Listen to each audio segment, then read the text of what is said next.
Bismillahirrahmanirrahim. Assalamualaikum warahmatullahi wabarakatuh. Innal hamdalillah nahmadu wa nasta'inu wa nastaghfiruh wa na'udzu billahi min syururi anfusina wa min sayyiati a'malina. May yahdihillahu fala hadiyalah wa may yudlilhu fala hadiyalah. Asyhadu an la ilaha illallah wa asyhadu anna Muhammadan abduhu wa rasuluh. Amma ba'du. Rabbi shrah li sadri wa yassir li amri wahlul 'uqdatam min lisani yafqahu qawli. Baik, izinkan saya memperkenalkan diri terlebih dahulu. Nama saya Muhammad Diki Nur Rahman dari kelas MPI 2C, Manajemen Pendidikan Islam, Fakultas Agama Islam, Universitas Singapura Bangsa, Karawang. Baik, kepada yang terhormat dosen pengampu mata kuliah Ilmu Pendidikan Islam pada Bapak Umar Mukhtar MPD, semoga beliau selalu disehatkan oleh Allah SWT. Baik, pada kesempatan kali ini saya akan menjelaskan tentang apa itu pendidikan. Jadi pendidikan Islam adalah suatu hal yang penting kita perhatikan sebagaimana kita umat muslim. Jadi di dalam agama itu sendiri, pendidikan itu sering kita temui di Al-Quran atau hadis-hadis Nabi, yang salah satunya Rasulullah SAW pernah bersabda, yakni al ilmu nurun wal jahlu dodun. Jadi ilmu itu adalah sebuah cahaya dan kebodohan itu adalah sebuah kesesatan. Langsung saja kita ilustrasikan apabila ada seseorang di dalam hutan yang gelap gulita. Nah, apabila seorang itu memegang sebuah obor atau lilin dan kita nyalakan semuanya, jadilah itu sebuah nur, cahaya. Nah, apabila kita berpendidikan atau berilmu, maka kita akan bisa melihat sekitar. Begitupun sebaliknya, apabila lilin atau obor itu tidak menyala, maka akan gelap gulita, sebagaimana wal jahlu dol, karena sebuah kebodohan itu adalah sebuah kesesatan. Oke, kita masuk kepada konsep pendidikan Islam yang mana akan terbagi kepada 4 proses. Yang pertama yaitu tarbiyah. Tarbiyah yakni proses pengembangan dan proses bimbingan yang dilakukan secara terus-menerus dan step by step. Lalu proses selanjutnya ada ta'dib, yaitu kita diajarkan tentang bagaimana adab kita sebagai penuntut ilmu, bagaimana adab kepada seorang pengajar dan adab kepada sesama penuntut ilmu. Lalu selanjutnya proses yang ketiga yaitu taklim, yang mana ini sebuah proses transfer ilmu dari seorang pengajar kepada pendidik, yang diajarkan bahwa segala hal itu sudah jelas yang hak dan yang batil ya. Yang terakhir ada sebuah proses riyadoh, yang mana riyadoh ini yaitu sebuah proses spiritual agar kita secara auto ya melihat sebuah kemungkaran itu hati kita gelisah dan kita senantiasa untuk selalu melakukan hal-hal yang diperintahkan dan disunahkan oleh Nabi kita Muhammad SAW. Oke, selanjutnya apa itu orientasi pendidikan Islam?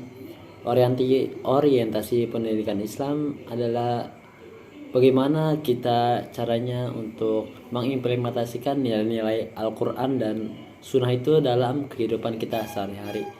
Mungkin ini sebuah tantangan juga untuk diri kita semua, karena hal ini cukup mudah sulit,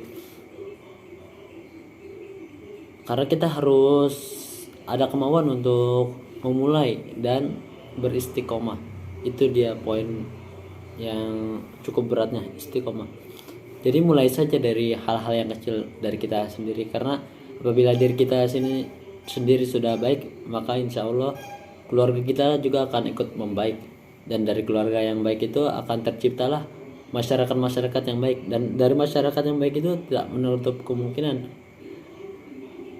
negara kita tercinta ini akan seperti zaman Rasulullah, seperti masyarakat Madaniun, insya Allah.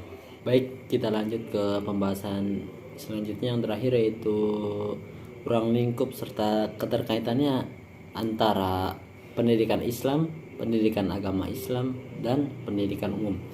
Sebelumnya saya akan menjelaskan terlebih dahulu apa itu pendidikan Islam. Pendidikan Islam yaitu internalisasi nilai-nilai pendidikan Islam dalam konteksnya pemikiran atau filosofis yang sangat luas cakupannya, yang mana di dalamnya ada sebuah lembaga sekolah formal yang mana ada MI tingkat SD sederajat, ada MTS tingkat SMP sederajat, dan ada MA di tingkat SMA dan sederajat. Lalu selanjutnya ada juga pendidikan Islam dalam lingkup yang non formal, yaitu bisa dikatakan pondok-pondok pesantren, majelis taklim, majelis ilmu, dan tempat-tempat kursus kita mempelajari tentang pendidikan Islam itu tersebut. Lalu selanjutnya yang non formalnya, yaitu contohnya di keluarga ini, bagaimana antara orang tua menasihati anaknya dan kakak dan adik itu saling belajar berbagai pengalaman tentang perislamannya itu sendiri.